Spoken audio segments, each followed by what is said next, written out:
बच्चों आज का जो टॉपिक है वाक्य में हम पूरा डिटेल में लेके चलेंगे। मेरी कोशिश ये है कि आपको बिल्कुल टिपिकल वे में समझाने की बजाय आपको थोड़ा डिफरेंट वे में समझाऊं, बहुत आसान तरीके से समझाऊं, जिससे आपको वाक्य बहुत अच्छे तरीके से समझ में आ सके।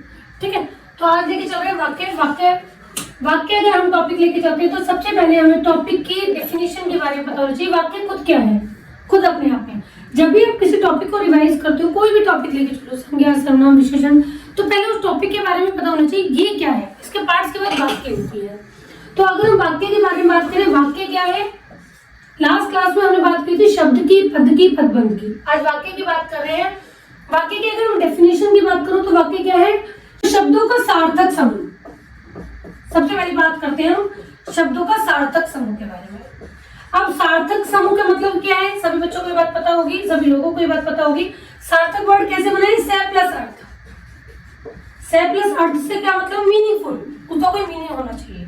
तो वो समूह जो होना चाहिए, जो शब्दों का जो समूह बनेगा वो कैसा होना चाहिए, मीनिंगफुल होना चाहिए। फॉर एग्जाम्पल मैंने लिख दिया तता।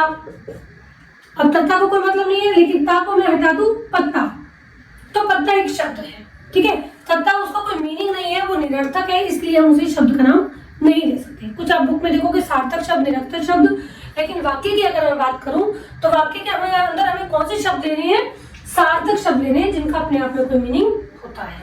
सेकंड चीज की अगर हम बात करें तो सार्थक समूह के साथ दूसरी चीज क्या होनी चाहिए, वो समूह व्यवस्थित भी होना चाहिए। अब आप बात करेंगे व्यवस्थित का मतलब होता है बेटा सीक्वेंस सही लग के चलने चाहिए। हम वाक्य की बात करते हैं तो वाक्य के अंदर तीन सीक्वेंस हमारी मूल रूप से चलती हैं। एक होता है कर्ता, एक होता है कर्म और एक होता है क्रिया।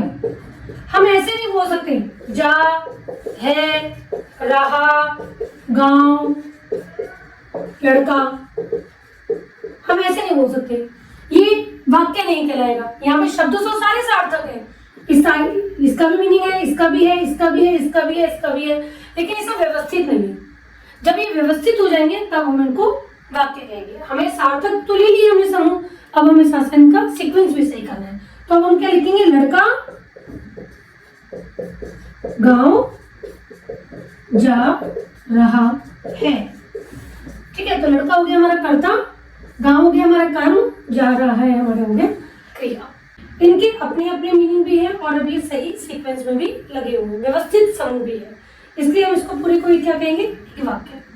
ठीक है, आप कई बार जब अशुद्धि शोधन आता है, अशुद्धि शोधन वाले वाक्य आते हैं, तो उसमें कई जो लिखा आता है वो यही लिखा आता है, कर्ता संबंधी अशुद्धि क्या है, कर्म संबंधी अशुद्धि क्या है, क्रिया संबंधी अशुद्धि क्या है। तो जो कर्ता संबंधी अशुद्धि है वो यही होती है कि कर्ता उसमें सबसे पहले आना चाहिए, तो ये उसी कंडीशन में वो वाक्य कहलाता है। अब बात आती है वाक्य के अंगों की, कि वाक्य के अंग क्या होते हैं। कुछ बच्चे कंफ्यूज होते हैं किस चीज को लेकर कि वाक्य के अंग क्या है, उनसे पूछा जाए वाक्य के अंग और वाक्य के भेद बताओ, तो मतलब बिना सोचे, या तो उनको पता नहीं होता है या फिर बिना सोचे वो बोल देते हैं वाक्य के अंग दो होते हैं। बाई चांस वाली बात है कि आंसर सही भी है, वाक्य के अंग भी दो है, वाक्य के भेद भी दो है, बट पता होना चाहिए वाक्य के अंग से क्या मतलब है और वाक्य के भेद से क्या मतलब है। वाक्य के अंगों की और वाक्य के भेद की बात करें बेटा, वाक्य का जो टॉपिक आगे बढ़ता है तो सबसे पहले बात आती है वाक्य के अंग की, वाक्य के अंग क्या है, फिर बात आती है वाक्य के भेद की। अगर मैं तुम्हें आसान लैंग्वेज में समझाने की कोशिश करूं तो मैं तुम इस तरीके समझ सकते हो इस बात को कि वाक्य के अंग का मतलब है वाक्य एक एज ए ह्यूमन बॉडी की तरह मेरे सामने आया है। तो वाक्य के जो अंग बनेंगे हमारे सामने वो दो बनेंगे, एक होगा उद्देश्य और एक होगा विधि। नाम दे दिया है अपर बॉडी, लोअर बॉडी। ठीक है, एक तरह से ये मान के चलो, ये समझने के लिए अपने आप के लिए एक तरीका है बेटा। फॉर एग्जाम्पल मैंने लिख दिया बच्चा दूध पी रहा है, एग्जाम्पल में बच्चा दूध पी रहा है। अगर मैं यहाँ पे बात करूं कि मैम उद्देश्य क्या है, विधेय क्या है, कैसे आइडेंटिफाई करें, तो बेटा जो कर्ता होता है, कर्ता के बारे में जैसे फॉर एग्जाम्पल मैं यहाँ पे बोल रही थी आलसी व शरारती बच्चा दूध पी रहा है। ठीक है, तो यहाँ पर बच्चे के बारे में जो बात हो रही है ये भी इसके अंदर ही इंक्लूड होगा, ये आपका हो जाएगा उद्देश्य। क्या कर रहा है, दूध पी रहा है। कर्ता के बारे में हमें जो बताया गया है, बाकी बच्चा जो पार्ट होगा वो होगा हमारा विधि। ठीक, तो कर्ता तक हमारा होता है उद्देश्य, कर्ता के बारे में जो डिस्क्राइब किया जाता है, जो बताया जाता है, वो होता है हमारा विधि। अब बात आती है वाक्य के भेद के बारे में कि वाक्य के भेद कितने हैं। वाक्य के भेद भी दो ही हैं। अब आप उसको समझ के याद कैसे रखें। वाक्य के अंग से मतलब है वाक्य की खुद की बॉडी, अपर बॉडी उद्देश्य, लोअर बॉडी विधेय। अगर मैं वाक्य के भेद की बात करूं, उसका मतलब वाक्य के आगे आने वाली फैमिली, वाक्य के अपने बच्चे, तो उसने अपने बच्चों को एक तरह से नाम क्या दिया है, पहले को नाम दे दिया रचना, दूसरे को नाम दे दिया अर्थ। जो मैं समझाने का तरीका बता रही हूँ वो इसी में बता रही हूँ। वाक्य की जो फैमिली आगे बढ़ी तो उसमें दो बच्चे हुए उसके, एक रचना और एक अर्थ, ये समझने के लिए बेटा, ठीक है। अब रचना की भी आगे फैमिली आगे बढ़ी, अर्थ की भी फैमिली आगे बढ़ी, तो रचना ने अपने तीनों बच्चों का नाम दिया, एक को दिया सरल वाक्य, एक को दिया संयुक्त वाक्य, एक को दिया मिश्र। मिश्र लिख लो या मिश्रित लिख लो, एक बात है, ठीक है। अर्थ के आधार पे बात करूं तो अर्थ की फैमिली आगे बढ़ी, तो अर्थ में उन्होंने रखा अपने 8 बच्चों के नाम अलग अलग। अर्थ की फैमिली में चले 8 और यहाँ रचना में चले 3। आज इनके बारे में हम बात करेंगे कि रचना के आधार पर जो वाक्य के भेद है 3, सरल, संयुक्त, मिश्रित, ये क्या है। ये 10th में बेटा कोर्स बी का पार्ट है, ये ध्यान रखना। अगर मैं बात करूं अर्थ के आधार पर वाक्य के 8 भेदों की, तो ये कोर्स बी के अंदर ही 9th के हिंदी का पार्ट है, ठीक है। कोर्स बी हिंदी 9th अर्थ के आधार पर, कोर्स बी 10th रचना के आधार पर। तो आगे जाके हिंदी 9th 10th तो तुम्हारी इजीली इसलिए हो जाती है कि पार्ट्स में डिवाइड हो जाती है। तो सबसे पहले हम बात करेंगे अर्थ के आधार पर, क्योंकि 9th क्लास पहले आती है इसलिए 9th की बात कर लेके चल रहे हैं। अर्थ के आधार पर वाक्य के भेद कितने हैं और वो कैसे उनके एग्जाम्पल्स आइडेंटिफाई करते हैं, पहचान कैसे करते हैं। फिर इसके बाद बात करेंगे हम 10th की, रचना के आधार पर वाक्य क्या है, रचना के आधार पर वाक्य के कितने भेद हैं, पहचान कैसे करेंगे, पहचान के बाद वाक्य रूपांतरण, जो 10th क्लास का एक्यूरेट टॉपिक है वो है वाक्य रूपांतरण। उसके बारे में बात करेंगे कि वाक्य रूपांतरण का मतलब क्या है, वाक्य का रूप बदलते कैसे हैं, फिर वो उनकी पहचान कैसे की जाती है, ठीक है। तो आज पहले लेके चल रहे हैं हम अर्थ के आधार पर वाक्य के भेद। तो अर्थ के आधार पर बेटा ये है अर्थ हमारा, और यहाँ पे आया वाक्य के भेद में दूसरा रचना। अर्थ के आधार पर वाक्य के जो भेद है 8, उसमें सबसे पहला होता है विधानवाचक। आप इसे विधानवाचक भी कह सकते हो, आप इसको साधारण वाक्य भी कह सकते हो।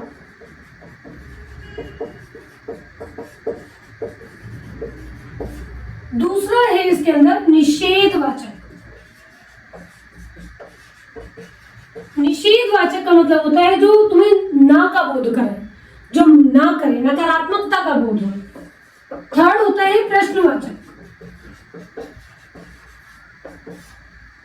फोर्थ होता है संकेतवाचक। फिफ्थ है संदेहवाचक। सिक्स्थ है विस्मयवाचक।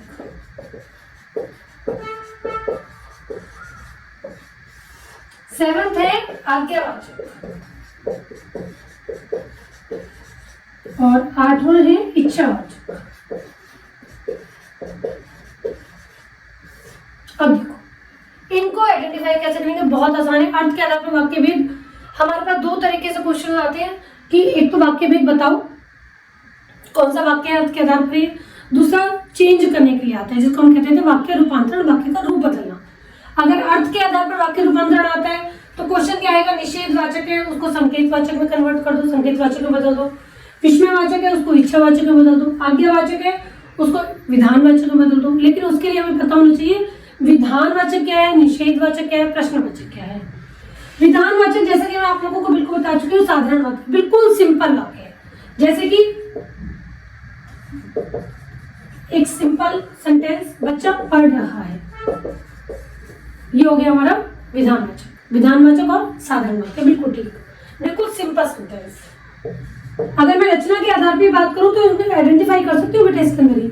इसका रचना के आधार पर एक भेद होता है सरल वाक्य, इसके एक का नाम है, भेद का नाम है सरल वाक्य। यहीं पर इसी का नाम है विधानवाचक या साधारण वाक्य। अगर रचना के आधार पर जाओगे, सिंपल सेंटेंस में जाओगे तो ये सरल वाक्य कहलाएगा, ठीक है। लेकिन आज अभी हम अर्थ के आधार पर वाक्य भेद की बात कर रहे हो तो पहले इसके बारे में बताते हैं। सेकंड हमारा निषेध। निषेध का मतलब क्या है, नकारात्मकता। तो इसी के अंदर नकारात्मक बना दो। इसी को कैसे बनाएंगे, बच्चा पढ़ रहा है, बच्चा नहीं पढ़ रहा है। अब इसी सेंटेंस को मैं आगे लेके चलती हूँ। प्रश्नवाचक में एक ही सेंटेंस ले रही हूँ ताकि आप लोगों को पहचान करनी आसान हो जाए। थर्ड, क्या बच्चा पढ़ रहा है, इंग्लिश में बात करें तो डब्ल्यू फैमिली भी आ गई, पीछे प्रश्नवाचक चिन्ह भी आ गया। ठीक। फोर्थ, संकेतवाचक। संकेतवाचक एक अकेला ऐसा वाचक है अर्थ के आधार पर वाक्य भेद में जिसमें एक सेंटेंस दूसरे के ऊपर डिपेंड कर रहा होता है, संकेत इशारा कर रहा होता है पहले वाले की तरफ। यदि बच्चा पढ़ लेता तो पास हो जाता। ठीक। आगे चलिए संदेहवाचक में। संदेहवाचक में क्या, डाउट, हो भी रहा हो ना भी हो रहा हो। अगर मैं सिंपल की बात करूं, शायद बच्चा पढ़ रहा है, या इस सेंटेंस को मैं ऐसे भी बोल सकती हूँ, बच्चा पढ़ रहा होगा। जब आप काल पढ़ते हो, काल के अंदर वर्तमान काल, भूतकाल, भविष्यत काल, जब ये पढ़ते हैं तो हमने देखा होगा वर्तमान काल, भूतकाल में भी हमारे संदिग्ध वर्तमान और संदिग्ध भूत आते हैं। ठीक है, तो उनके अंदर क्या डाउट होता है, यही डाउट होता है कि काम हो रहा होगा या नहीं, हमें नहीं पता। तो डाउट में चलती है वो चीज, इसलिए उसका किसका पार्ट बनता है, संदेहवाचक का। उस काल के अंदर उसको हम बोल देते हैं संदिग्ध। ठीक। तो संदेहवाचक में मैं क्या कहूंगी, शायद बच्चा पढ़ रहा होगा, या बच्चा पढ़ रहा होगा, या शायद बच्चा पढ़ रहा है। ठीक है, तो मैंने लिख दिया बच्चा पढ़ रहा होगा, नहीं पता। जब मैं घर छोड़ के आई थी तो बच्चा पढ़ रहा था, अब नहीं पता। किसी ने मुझसे पूछा बच्चा क्या कर रहा है, बच्चा पढ़ रहा होगा नॉर्मली, लेकिन डाउट है, तो हो सकता है घर जाके मस्ती भी कर रहा हो। ठीक है, अब आ जाती है बात विस्मयवाचक। विस्मयवाचक जो आप लोगों को पता है, जिसमें भय, शोक, घृणा, इस तरह के भावों का बोध होता है, वो हमारे विस्मयवाचक होते हैं। ठीक है, विस्मयवाचक में यहाँ पे मैं क्या बना सकती हूँ, हैरानी वाला वाक्य क्या बना सकती हूँ, वाह बच्चा पढ़ रहा है, अरे बच्चा पढ़ रहा है। तो इस तरीके के सेंटेंस हमारे किसमें जाएंगे, विस्मयवाचक में। वाह बच्चा पढ़ रहा है, क्योंकि मुझे अच्छा लगा सुनकर, इसलिए मैंने वाह वर्ड का यूज कर लिया। ठीक है, आज्ञावाचक। आज्ञावाचक का मतलब है जिसमें अनुमति दी जाती है, उसमें दूसरों को ऑर्डर दिया जाता है।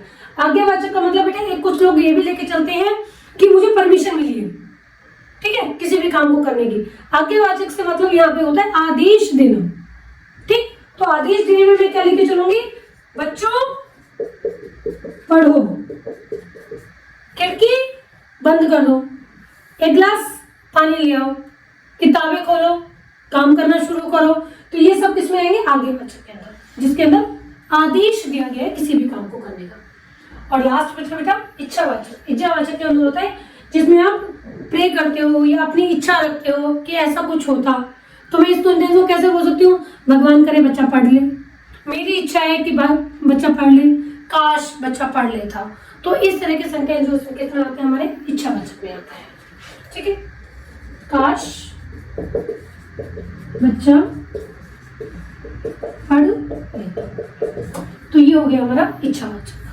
अब हमारे एग्जाम में क्वेश्चन किस तरीके से बनेगा, जानबूझ के बेटा दोबारा बता रही हूँ, एक ही सेंटेंस उठाया है, अगर मैं एक ही अलग अलग सेंटेंस दूंगी तो पहचान करनी मुश्किल हो जाती है। अब आप लोगों को समझ में आ गया होगा कि एक ही सेंटेंस को हम किस किस तरीके से अलग अलग रूपों में कन्वर्ट कर सकते हैं, किस तरह से बदल सकते हैं। एग्जाम में क्वेश्चन आ गया, ये सारे सेंटेंस आ गए, इनमें से पूछा गया कि अर्थ के आधार पर वाक्य भेद बताओ। अच्छा एक बात ध्यान रखना, कभी भी क्वेश्चन ऐसा नहीं आता कि वाक्य भेद बताओ खाली, बस कहा जाएगा, क्योंकि वाक्य के भेद दो होते हैं, एक होता है रचना, एक होता है अर्थ। तो कहा जाएगा कि अर्थ के आधार पर वाक्य भेद की पहचान करिए या फिर रचना के आधार पर वाक्य भेद बताइए। ठीक है, तो यहाँ पर जो बात हो रही है अर्थ के आधार पर वाक्य भेद की हो रही है, आप लोगों ने पहचान कर ली कि अर्थ के आधार पर कौन सा वाक्य भेद है। अब बात आती है कन्वर्ट करने की, रूप बदलने की। मैंने एक सेंटेंस आप लोगों को दे दिया, फॉर एग्जाम्पल मैंने सेंटेंस दे दिया कि हम कल दिल्ली जाएंगे। अब आप लोगों से कहा जाए कि ये सेंटेंस बताओ अर्थ के आधार पर वाक्य का कौन सा भेद है। हम कल दिल्ली जाएंगे, नकारात्मकता को बोध नहीं करा रहा, क्या भी नहीं लगा हुआ है, डब्ल्यू फैमिली भी नहीं है, इंग्लिश के अकॉर्डिंग बात करें तो हिंदी में क्या भी नहीं है, कौन भी नहीं है, किससे भी नहीं है। उसके बाद विस्मयवाचक, हैरानी वाला भी कोई कुछ नहीं है, कुछ आदेश भी नहीं दिया जा रहा है, इच्छा भी कुछ जाहिर नहीं की जा रही है। तो इन सारे अगर भेदों की मैं बात करूं तो हम कल दिल्ली जा रहे हैं, कुछ तो एक नॉर्मल सा सिंपल सा सेंटेंस आ रहा है, इसका मतलब ये कौन सा है, विधानवाचक या फिर साधारण वाक्य। ठीक है, तो अब हम आगे बात करते हैं रचना के आधार पर वाक्य भेद की। रचना के आधार पर वाक्य भेद कौन सा है, ये 10th क्लास के बच्चों के लिए काम आएगा, कोर्स बी, और बाकी जो कॉम्पिटिटिव एग्जाम की तैयारी कर रहे हैं उनके लिए तो कोई लिमिट ही नहीं है। ग्रामर की वो जितना सुन ले, जितना पढ़ ले, उतना ही कम है। क्योंकि प्रैक्टिस, ग्रामर चलती है प्रैक्टिस बेस पर। जितना ज्यादा आप अभ्यास करते जाओगे आप लोगों को उतना ही टॉपिक क्लियर हो जाएगा। नेक्स्ट क्लास में हम प्रैक्टिस करेंगे एक्सरसाइज के क्वेश्चन, और कोशिश ये की जाएगी क्वेश्चन बिल्कुल नॉर्मल ना हो जो आप लोगों की बुक्स में होते हैं, थोड़े से डिफरेंट क्वेश्चन लिए जाए ताकि आप लोगों की प्रैक्टिस अच्छी तरीके से हो सके। तो फर्स्ट है रचना के आधार पर वाक्य भेद की बात करूं तो सरल वाक्य, सेकंड संयुक्त वाक्य, और थर्ड तीसरा मिश्रित वाक्य। मिश्रण कहो, मिश्रित वाक्य, ठीक है। सरल वाक्य बिल्कुल सिंपल सेंटेंस, बिल्कुल सिंपल स्ट्रेट, जिसके अंदर कोई तोड़फोड़ नहीं होगी, कोई योजक चिन्ह, दो सेंटेंस के एक ही वाक्य होगा जो भी होगा, ठीक है। अगर मैं आप लोगों से कहूं कि मैं पढ़ा रही हूँ, सरल वाक्य, मैं पढ़ा रही हूँ, मैं और मेरी मैम या मैं और मेरे साथी पढ़ा रहे हैं, यहाँ पे एक सिंपल स्ट्रेट सेंटेंस है, ठीक है। तो ये किसमें जाएगा, सरल वाक्य में। जैसे कि अगर मैं एक सेंटेंस और यूज करूं तो मैं बोलूंगी बच्चे ध्यान से सुन रहे हैं, एक सेंटेंस है, बिल्कुल कोई दूसरा सेंटेंस ऐड नहीं हुआ है, सिंपल सेंटेंस है। तो ये हमारा किसका पार्ट बन जाएगा, सरल वाक्य का। अगर हम आगे चले संयुक्त वाक्य के अंदर, मिश्र वाक्य के अंदर, बेटा इन दोनों को एक साथ एक्सप्लेन कर रही हूँ, क्योंकि संयुक्त वाक्य के अंदर भी दो ही वाक्य होते हैं और मिश्र वाक्य के अंदर भी दो ही वाक्य आते हैं। जब बच्चे स्टार्टिंग में पढ़ना शुरू करते हैं तो उन लोगों को लगता है कि संयुक्त के अंदर भी दो वाक्य हैं, मिश्र के अंदर भी दो वाक्य हैं, तो फिर कैसे पहचान की जाए कि कौन सा संयुक्त है कौन सा मिश्रित है। बेटा संयुक्त वाक्य के अंदर दो वाक्य होते हैं, लेकिन दो स्वतंत्र वाक्य होते हैं, दो स्वतंत्र उपवाक्य होते हैं और किसी योजक चिन्ह से जुड़े होते हैं, जिसको इंग्लिश में आप लोग कहते हो कंजक्शंस। हिंदी में अगर हम बात करें तो समुच्चय बोधक अवयव, ठीक है। समुच्चय बोधक अवयव की बात करें तो एग्जाम्पल में कैसे बात करेंगे, बच्चे पढ़ रहे हैं और माँ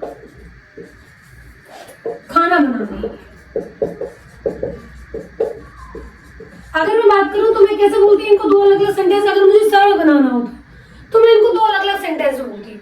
बच्चे पढ़ रहे हैं एक सेंटेंस, माँ खाना बना रही है ये दूसरा सेंटेंस। मुझे लेकिन ये संयुक्त वाक्य बनाना है।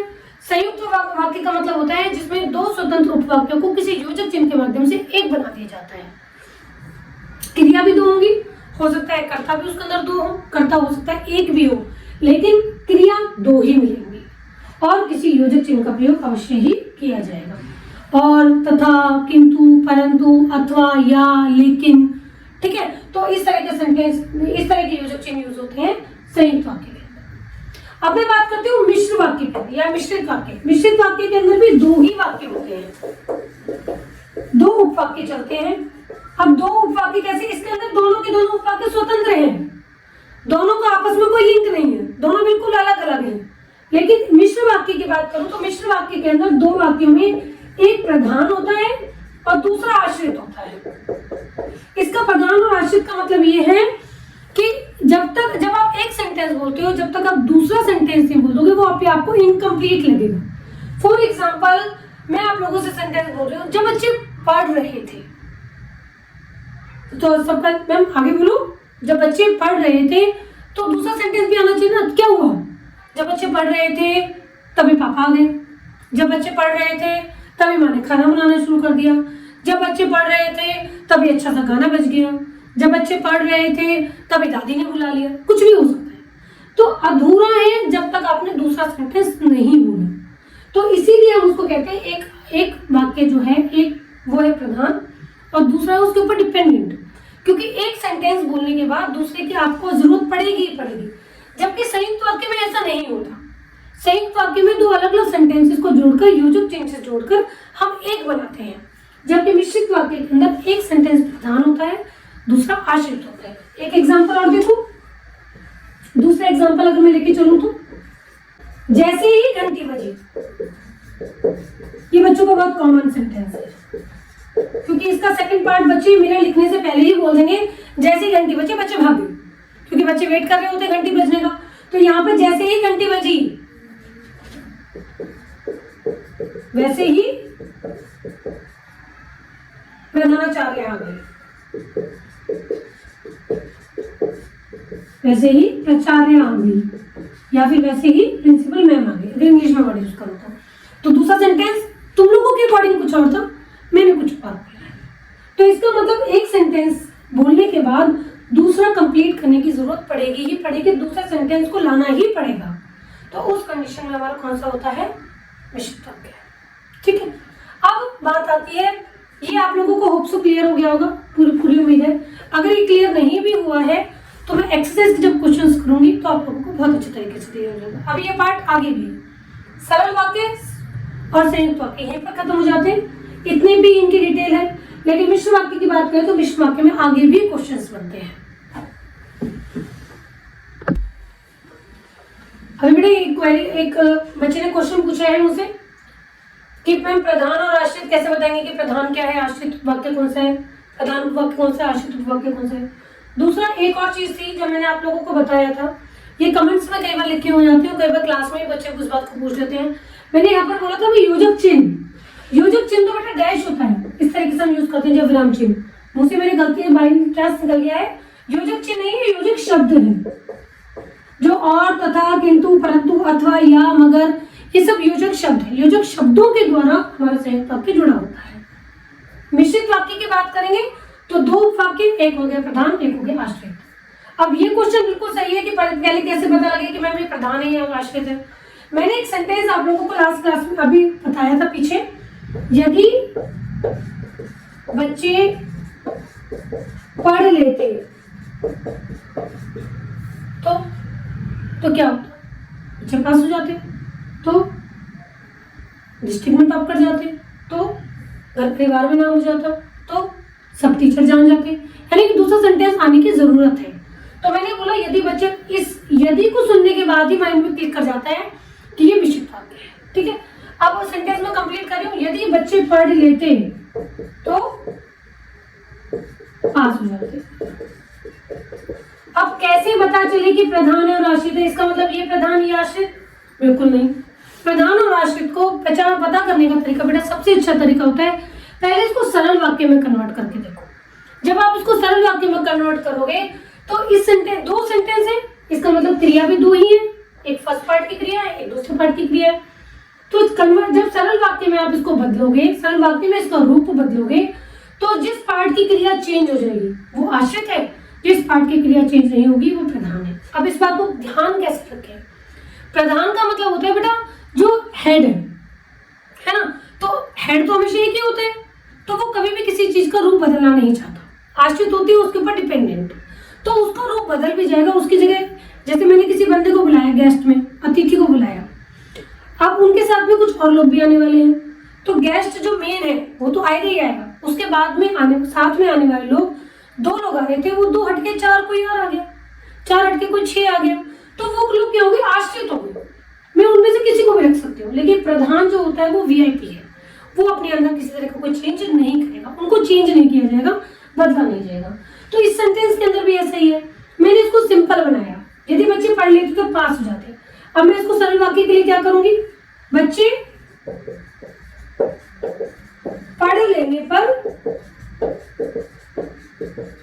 पास हो जाते। हमारे पास एक क्रिया ये थी, एक क्रिया ये थी। अब आप देखिए नॉर्मली बच्चे क्या कहेंगे, एक प्रधान और एक आश्रित है, फर्स्ट वाला प्रधान, सेकंड वाला सेंटेंस आश्रित, बिल्कुल नहीं। अब आपने जब क्रिया चेंज करी है तो आपको ये बात पता लग गई होगी, बच्चे पढ़ लेने पर, इसकी क्रिया चेंज हो गई, पढ़ लेते से बन गया लेने पर, पास हो जाते, पास हो जाती। ये बिल्कुल सेंटेंस सेम है, क्रिया बिल्कुल सेम है। इसका मतलब जो ये वाला सेंटेंस था ये है हमारा प्रधान, जो कि फर्स्ट पार्ट वाला वाक्य है हमारा, ये हमारा आश्रित। ठीक है, तो पहचान करने का तरीका ये होता है। कोर्स बी वाले बच्चे ध्यान से सुनना, या कॉम्पिटिटिव एग्जाम की तैयारी वाले ध्यान सुनना, इस तरह के क्वेश्चन आ जाते हैं। मिश्रित वाक्य के कितने पार्ट्स होते हैं, दो पार्ट होते हैं, एक प्रधान और एक आश्रित। पहचान कैसे की जाएगी, कौन सा प्रधान है कौन सा आश्रित है, क्या इस वाक्य में बताइए कि कौन सा वाक्य प्रधान उपवाक्य है। तो जिस पार्ट की आप सरल वाक्य में कन्वर्ट करके देखो, सरल वाक्य में बदल के देखो, जिसकी क्रिया बदल गई आश्रित, जिसकी क्रिया नहीं बदली वो प्रधान। ठीक है, अब इसके बाद आगे बात चलती है, थोड़ा सा और मिश्र वाक्य का पार्ट आगे चलता है। एक क्वेरी और आ रही है बेटा, एक मिनट। हाँ जी। अब बात ये आई, जैसे अब अभी मैंने आप लोगों को सेंटेंस का बोला था, एक क्वेरी जो आई है साथ ही साथ ही, यदि बच्चे पढ़ लेते तो पास हो जाते, बच्चे पढ़ लेने पर पास हो जाते। तो क्वेरी ये थी कि मैम इसका मतलब फर्स्ट वाक्य हमेशा प्रधान आश्रित रहेगा, सेकंड वाक्य हमेशा प्रधान रहेगा? बिल्कुल नहीं। अब इसका एग्जांपल देखो, जिसमें फर्स्ट पार्ट में प्रधान है, दूसरा आश्रित है। मैंने कहा कि कल पढ़कर आना। अब मैं इसको सरल वाक्य बना रही हूँ।